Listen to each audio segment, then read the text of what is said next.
कि जो ढलोजी ना कर सका ये हुक्काम कर देंगे, थोड़ा कमीशन दो तो हिंदुस्तान नीलाम कर देंगे। ये वंदे मातरम का गीत गाते हैं सुबह उठकर, ये चीज़ों के दुगने बाज़ारों में चीज़ों के दुगने दाम कर देंगे। अगर वो इस देश के मेहनत कश मजदूर गरीब के हितों में काम करना चाहते हैं, जो कानून उन्होंने बनाए हैं उन्हें ज़मीन पे लागू करवाइए। शोषण मुक्त भारत बनाइए, करप्शन मुक्त भारत बनाइए, नशा मुक्त भारत बनाइए, संप्रदाय मुक्त भारत बनाइए। शादी का क्या इरादा है? कोई इरादा नहीं है, शादी का कोई इरादा नहीं है। हम इसलिए डरते हैं भैया, हम करते हैं बात रोटी की, घरवाली आ गई बात करें कोठी की तो मेल कैसे होगा, टकरा हो जाएगा। हमारी उम्र 35।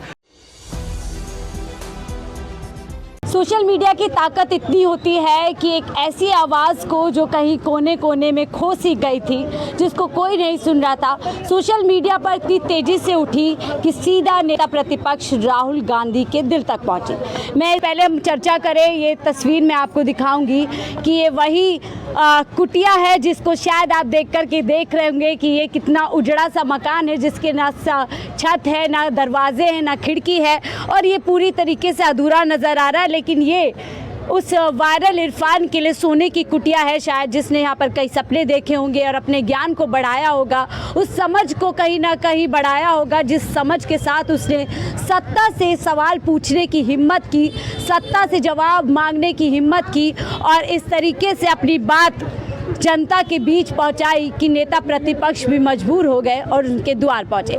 वायरल इरफान हमारे साथ है कि कितना कुछ बदल गया। पहले भी देखिए हम लोग आपसे मिलते रहे, मैंने कई बार आपके इंटरव्यू लिए हैं, तब भी आप वायरल हुए थे, तब भी आपके बातों को लोग पसंद करते थे, विचार को सराहते थे। लेकिन अब क्या बदल गया कि सीधा राहुल गांधी तक आवाज़ पहुंच गई और वो इतने मजबूर हो जाते हैं कि आपसे मिलने आ गए? कितना कुछ बदल गया जी? पिछले 15 सालों का जो संघर्ष था, और मैंने इस संघर्ष में कभी ये कल्पना नहीं करी थी कि मेरे से सीधे राहुल गांधी जी मिलके आ जाएंगे, या मैं देश के बड़े बड़े राजनेताओं से मिलूंगा या बड़े मीडिया हाउसेस से मिलूंगा। ये सब चीज़ें होती चली गई, लेकिन मेरा सीधा साफ संदेश था, मैं जहाँ से आता हूँ वहाँ पे भारत की एक बड़ी आबादी का हिस्सा खड़ा है, उसकी पीड़ा को सरकार के समक्ष रखूँ। लोगों की धुतकार में, अपमान में और हर जलालत में वो गरीब अपने जीवन को यापन कर रहा है, पालन पोषण कर रहा है अपने बच्चों का।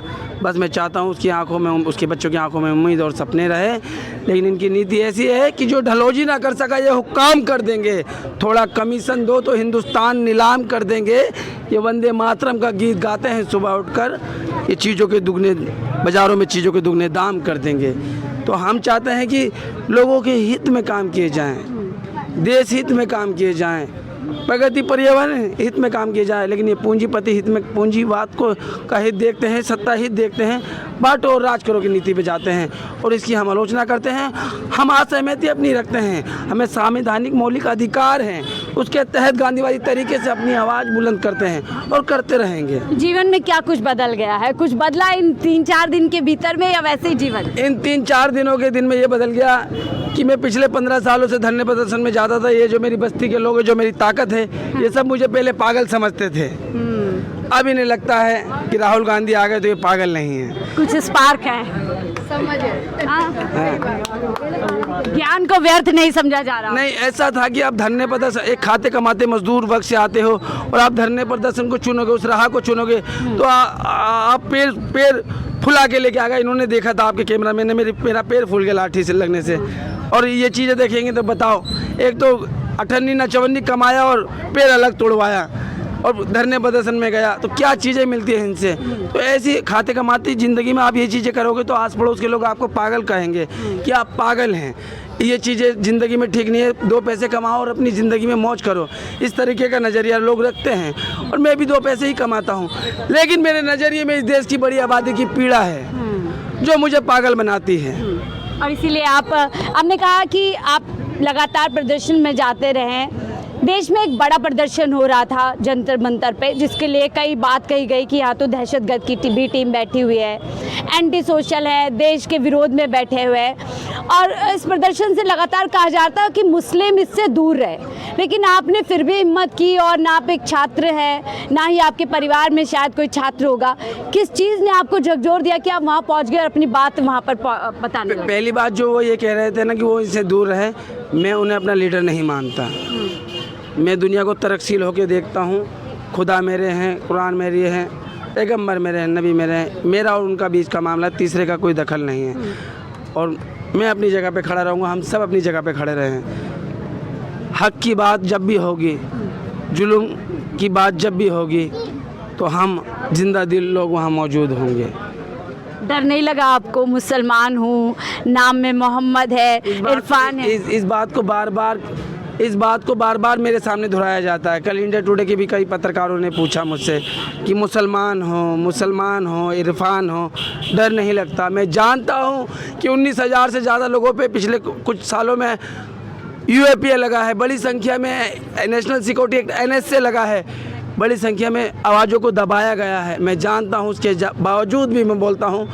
इसलिए मैं बोलता हूँ कि उन पवित्र आत्माओं ने जिस तरीके का संविधान बनाया है, अनेकता में एकता दी है, सबको एक सुर में बांधा है, और वो मुझे ये अधिकार देता है कि मैं गांधीवादी तरीके से अपनी बात रख सकूं, चाहे उनकी हिटलर शाही या तानाशाही मेरे पे है भी हो, लेकिन मैं उस संविधान के सहारे उनके सामने बोल पाता हूं, और ये नहीं देखता कल वो मेरे साथ क्या होगा। और पीड़ा, शारीरिक पीड़ा जब आती है तो दुख और तकलीफ़ आते हैं, उससे मैं भी जूझूंगा। बड़े बड़े नेता जूझते हैं, मैं उसके लिए तैयार हूँ। और बहुत कुछ गम सहा है, बहुत दुख सहा है, ज़िंदगी से बहुत सहा है और सह रहे हैं। हमने कोई मतलब महलों की ज़िंदगी, ऐशो आराम की ज़िंदगी नहीं जी। आपकी जेल भी पक्की होगी, मेरा घर कच्चा है, तो वहाँ पानी तो नहीं टपकेगा। इससे ज़्यादा क्या कह सकते हैं? ऐसे लोगों को आंदोलन जीवी प्रधानमंत्री मोदी कहते हैं, जो आंदोलन में जाते हैं, अपनी बात रखते हैं, अपनी बात सुनाते हैं। तो क्या लोकतंत्र में हिंसात्मक शब्दों की कोई जगह नहीं है? कोई गटर छाप कह रहा है, कोई कह रहा है कि दहशतगर्दों की भी टीम है, कोई कह रहा है आंदोलन जीवी है। उनकी समझ ही नहीं है कि आलोचना ही सत्ता को सही दिशा में रखती है, कि सत्ता बहके ना, सत्ता को अहंकार ना हो जाए। जिन्हें जमाना खुदा बनाने में लगा है, मैं उन्हें इंसान भी नहीं मानता। तो समझ बड़ी होनी चाहिए। हमें अपनी बातों को संवैधानिक मूल्यों के दायरे में रह के करनी चाहिए। आप पीएम मोदी का विरोध हम देखते हैं काफ़ी खुल करके करते हैं। नहीं, पीएम मोदी का नहीं, उनकी सरकार का, उनकी गलत नीतियों का, उनके अन्याय का, इस देश की गरीब मेहनत कश आबादी पे हो रहे जुल्म का विरोध करते हैं। उनसे व्यक्तिगत कोई में आइए, मैं तो उनके पैर दबाऊंगा, मालिश करूंगा, चाय पानी पिलाऊंगा, सीने से लगाऊंगा, अपने माता पिता की तरह उनकी हर सेवा करूंगा। लेकिन उनका कद बहुत ऊंचा है, मेरा बहुत नीचा है। हम कभी एक साथ इस तरीके से नहीं कर सकते। लेकिन अगर वो इस देश के मेहनत कश मजदूर गरीब के हितों में काम करना चाहते हैं, जो कानून उन्होंने बनाए हैं उन्हें ज़मीन पे लागू करवाइए। शोषण मुक्त भारत बनाइए, करप्शन मुक्त भारत बनाइए, नशा मुक्त भारत बनाइए, संप्रदाय मुक्त भारत बनाइए। आप जिन प्रधानमंत्री की बात कर रहे हैं, उनकी एक सांसद है महिला, जिन्होंने अभी एक बयान भी दिया है छात्रों को लेकर के। वो कह रही है इस देश की जनता पीएम मोदी को भगवान मानती है, सम्मान तो करना पड़ेगा। उसके लिए आप क्या कहेंगे? क्या विरोध को वो इस तरीके से अपमान के तौर पर देख रही है, और क्या वाकई में पीएम मोदी? देखिए, लोकतंत्र की व्यवस्था यह है कि जनता द्वारा चुनी हुई सरकार में जो शीर्ष पे बैठा होगा वो प्रधानमंत्री होगा। अगर उसके द्वारा जनता के हितों में काम होगा तो जनता उसे सराहेगी, और उसके द्वारा जनता को इग्नोर किया जाएगा और जनता की परेशानियों पे ध्यान नहीं दिया जाएगा तो उसकी आलोचना की जाएगी। जो जिसे जो मानना है वो माने। हम उन्हें अपना नेता मानते हैं, और नेता सराहना और आलोचना दोनों के काबिल होता है। ठीक है, आपको प्यार तो बहुत मिल रहा है, मैं देख रहा हूँ आपके बस्ती वाले भी यहाँ पर जमा हैं। नहीं समझ आ रही ये बात क्या हो रही है, इन्हें नहीं पता क्या हो रही है, नहीं समझ आ रहा, बस ये बस सुन रहे। और वो कह रहे समझ आ रहा है, हाँ आप इन्हें समझ गए आपको। आप कुछ समझ रहे होंगे, ये इस सोच के बंदे नहीं हैं। मैंने अपने आप में सीखी ये चीज़ें, अपने आप में जिया हूँ। ये इनकी नज़र में कल तक मैं पागल था, लेकिन इन सब के प्यार और ताकत से मैं जिंदा हूँ। तो जैसे मैंने कहा प्यार इनसे मिल रहा है, सोशल मीडिया से आप उसकी ताकत की वजह से वायरल हुए। सोशल मीडिया का एक भयानक चेहरा भी है कि ट्रोल भी बहुत किया जाता है, बहुत आलोचना। परेशान हूँ, कल से बहुत परेशान हूँ, कल से बहुत परेशान हूँ। मैं सोच रहा था कि लोग इन चीज़ों को कैसे बर्दाश्त कर लेते हैं। मुझसे एक मेरी बहन अमरीन थी, इंडियन आर्मी से थी, उनके शौहर इंडियन आर्मी में थे, उनको कारगिल युद्ध में कई गोलियां भी लगी थी बाजू में, तो वो मुझसे मिलने आई थी दिल्ली कैंट से। तो उन्होंने कहा इरफान हमने आपकी वीडियो देखी है, और मेरी वीडियो जनता लाइव पे शूट हुई थी, वो उन्होंने मुझे आपको पता बहुत कवर किया। तो उसमें मैं कह रहा था कि अल्लाह मेरे हैं, नबी मेरे हैं, और ये मेरा निजी मामला है और कुछ ऐसी चीज़। तो उसको लेके कुछ लोग टोल करने लगे, घमंडी हो गया। वो वीडियो आज की भी नहीं है, मैं आज भी आपके सामने यहाँ मिला और आज भी अपने लहजे में हूँ, मैं एक प्रदर्शनकारी हूँ।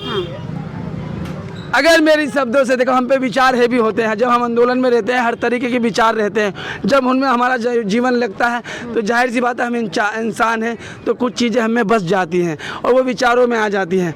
अगर मेरी शब्दों से किसी को पीड़ा हो तो अल्लाह के घर में खड़ा होकर आपसे 1000 बार माफ़ी मांगता हूँ और दोबारा ऐसी बातें नहीं करूँगा।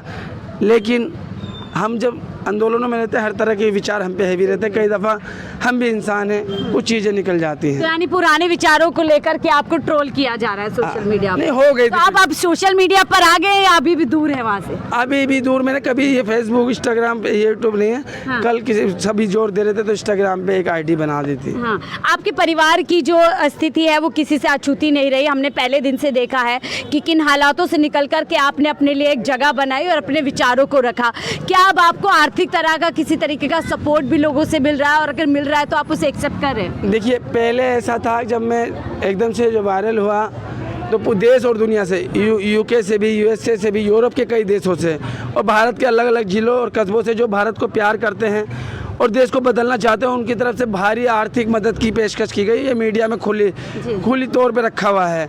लेकिन मेरा कोई अकाउंट वगैरह नहीं था और मैं इन चीज़ों से बच रहा था, क्योंकि जिस तरीके से जुनैद के ऊपर पुलिस ने कहा कि फंडिंग का इस तरीके की चीज़ें मीडिया में चल रही थी, तो मेरा नज़रिया इस तरीके का नहीं था।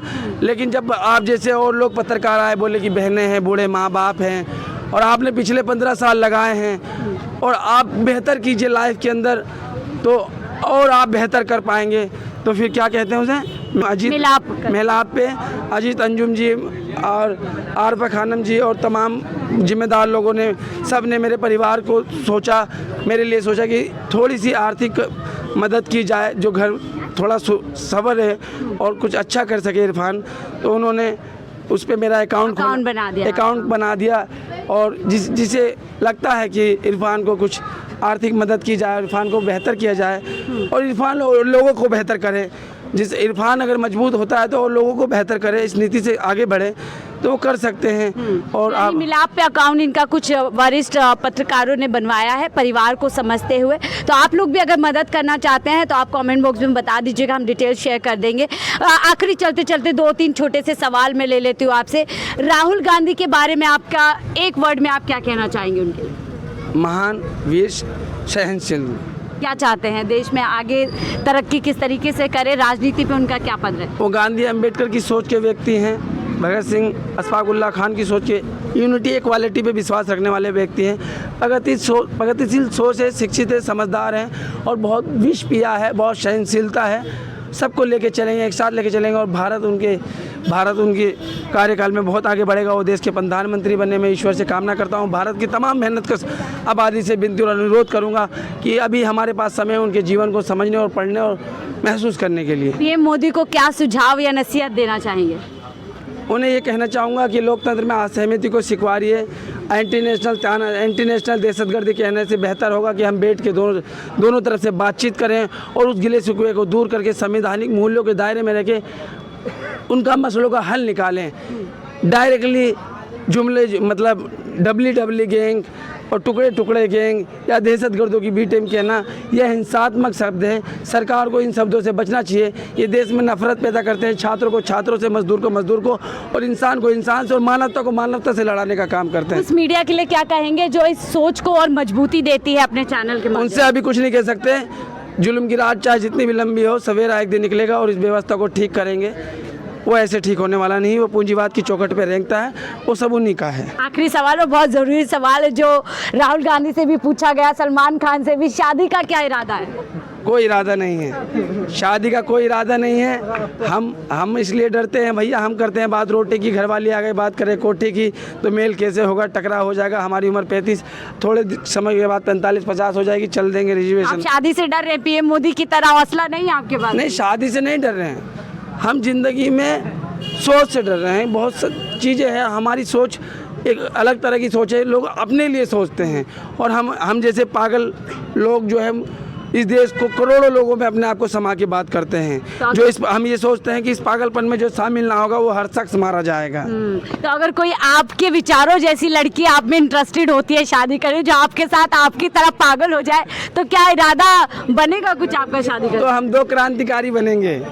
हम बिना शादी के भी क्रांतिकारी बनेंगे और साफ सुथरे नज़रिए के साथ साफ सुथरे समाज के लिए लड़ेंगे। चलिए देखिए, ऑफर यहाँ पे ओपन है। कोई अगर पूरी तरीके से इरफान के विचारों से मेल खाता हो, उसके साथ पागल बनने के लिए ख्वाहिशमंद हो, तो कांटेक्ट कर सकता है। यहाँ से आगे चलते हैं और इरफान के घर के हालात आपको दिखाते हैं, जिस घर में देश के नेता प्रतिपक्ष राहुल गांधी पहुँचे, जिसको देश की सत्ता में बैठे लोग कहते हैं कि ये तो शहजादा है।